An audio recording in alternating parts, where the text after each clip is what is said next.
பேச அழைக்கிறோம் சொன்னாலே ஒரு தயக்கமாக இருக்குது. ஏன்னா நான் பேசினாலே ப்ராப்ளம்.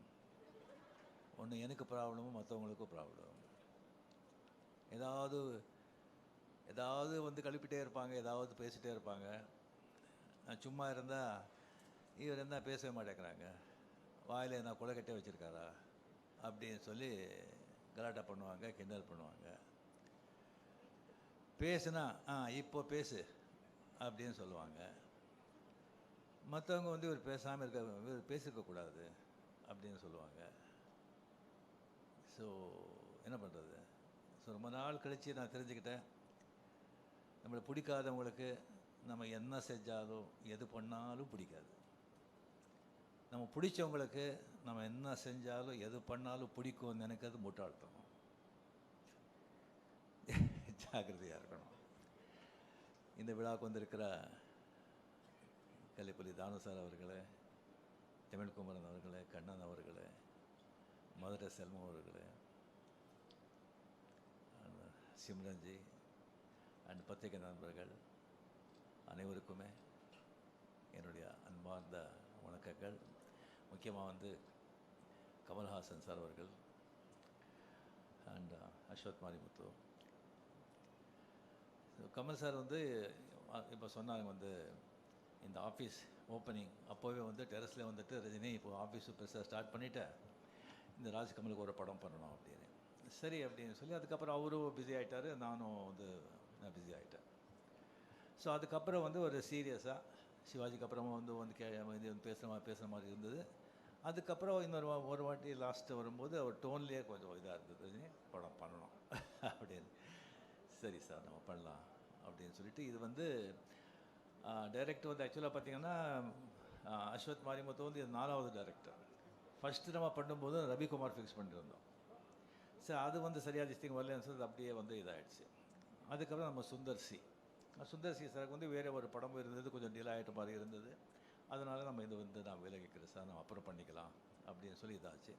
அதுக்கப்புறம் நம்ம சிவி சக்கரவர்த்தி, அவர் கதையெல்லாம் கேட்டு ரொம்ப நல்லா இருந்தது. பட் என்ன சொல்ல, ரொம்ப சென்சிட்டிவ் சப்ஜெக்ட் அது ஒரு கம்ப்ளீட்லி ஒரு நியூக்ளியர் சயின்டிஸ்ட் பற்றி, அந்த நியூக்ளியர் வெப்பன்ஸ் பற்றி, ஷூட்டிங் ஆப்கானிஸ்தான், ரஷ்யா, அந்த மாதிரியெல்லாம் ஒரு ரொம்ப நைஸ் சப்ஜெக்ட். பட் ரொம்ப ரொம்ப சென்சிட்டிவ், ரொம்ப ரொம்ப ஜாகிரதையாக டீல் பண்ணுறோம், டைம் கன்சியூமிங். ஸோ அதனாலே வந்து அதை வந்து நம்ம அப்புறம் இது பண்ணிக்கலாம் அப்படின்னு சொல்லும்போது தான் அஸ்வத் மாரிமுத்துவை நம்ம வந்து இந்த படத்துக்குள்ளே வந்தார். இப்போ கமல் முதலே சொன்ன மாதிரி இந்த டென்ஷன் எனக்கு வந்து ஏன் அப்படின்னு சொன்னால், கமல் வந்து கூப்பிட்டு ரஜினி நான் கதையும் கேட்க மாட்டேன், எதுவும் கேட்க மாட்டேன், நான் எல்லாத்தையும் உங்ககிட்ட விட்டேன், நீங்கள் என்ன சொல்கிறீங்களோ அதை நீங்கள் பண்ணுங்கள் அப்படின்னு சொல்லிட்டாங்க. அதே தான் பெரிய ஒரு டென்ஷன் ஆகிடுச்சு நமக்கு. ஃபுல் ரெஸ்பான்சிபிலிட்டி நம்ம போட்ட பிறகு அவ்வளோ பெரிய ஒரு ஜாம்பவான் சொன்ன பிறகு தான் எனக்கு வந்து அதுக்கப்புறம் வந்து அவர்கிட்ட நான் சொன்னேன், இல்லை கமல் சார் இந்த கதையெல்லாம் வேண்டாம், எல்லாம் நம்ம தலையில் கட்டிடாதீங்க, நீங்கள் கதையை கேட்டு நீங்கள் ஓகேன்னு சொன்ன பிறகு தான் நான் வந்து ஃபோர்ஸ் பண்ணி அந்த கதையை கேட்டார். ஸோ கதை கேட்டு எஸ் நல்லா இருக்குது அப்படின்னு சொல்லி இந்த படத்தை வந்து நம்ம வந்து இது பண்ணியிருக்கோம். டெஃபினட்டாக நம்ம என்ன சொல்லி என்ன பண்ணால் கூட அஸ்வத் மாரிமுத்து மேலே வந்து பெரிய ஒரு ரெஸ்பான்சிபிலிட்டி இருக்குது. அதுக்காக எல்லாமே வந்து உங்கள் தலைமையில் நம்ம போட்டுட மாட்டோம். 100% நம்ம எல்லாம் சேர்ந்து it's a group work, it's a combined work, it's a team work. எல்லாமே சேர்ந்து நம்ம வந்து ஓன்லி சக்ஸஸ் நோக்கி தான் நாம் வந்து இதை உழைப்போம். அண்ட் டெஃபினெட்லி படம் நல்லா வருவாங்கிற நம்பிக்கை எனக்கு இருக்குது. Very energetic director, young blood. அவர் படம் அந்த டிராகன் படம் பார்த்து எனக்கு ரொம்ப பிடிச்சிருந்தது. அது என்டர்டெயின் மட்டும் இல்லாமல் ரொம்ப டிஃபிகல்ட்டான சப்ஜெக்ட், அதோட ஒரு நல்ல மெசேஜ் வந்து அதில் வந்து கொடுத்துருந்தாங்க. It's an excellent has a cameraman and crew. ரொம்ப ரொம்ப ரொம்ப திஸ்டிங் நல்லா வந்திருக்கு. கடவுள் பணத்துக்கு நல்லா வரணுங்கிற நம்பிக்கையும் இருக்குது. அண்ட் கமல் என்னுடைய வந்து ஃப்ரெண்ட்ஷிப் பற்றி ஆல்ரெடி நம்ம எவ்வளோ சொன்னால் கூட அது வந்து கம்மி தான். அவர் வந்து எனக்கு வந்து அவர் செஞ்சுருக்கிற எனக்கு வந்து உதவியா இல்லை என்கரேஜ்மெண்ட்டா இல்லை கோஆப்ரேஷனாக என்ன சொல்கிறதுன்னு சொல்லி அதுக்கு வந்து நிறைய பேர் தெரியாது. 75, 76, 77 அவர் வந்து மிகப்பெரிய ஸ்டார். அப்போ தான் நான் புதுசாக வந்ததெல்லாம். இளமை மஞ்சளாகிறது நிறைய பேர் பார்த்துருப்பீங்க. அதில் வந்து எவ்வளோ பெரிய பேர் புகழும் எனக்கு வந்து கொண்டு வந்து கொடுத்த படம் அது. அதில் முதல்ல நான் பண்ணுறதா இல்லை, அந்த கேரக்டர் வந்து ஜெய் கணேஷ் பண்ணுறதா இருந்தது. நான் அது கன்னடா, தெலுங்கு, தமிழெல்லாம் பண்ணிகிட்டு இருந்தேன். அவர் டேட் கேட்கும்போது டேட் கிடையாது.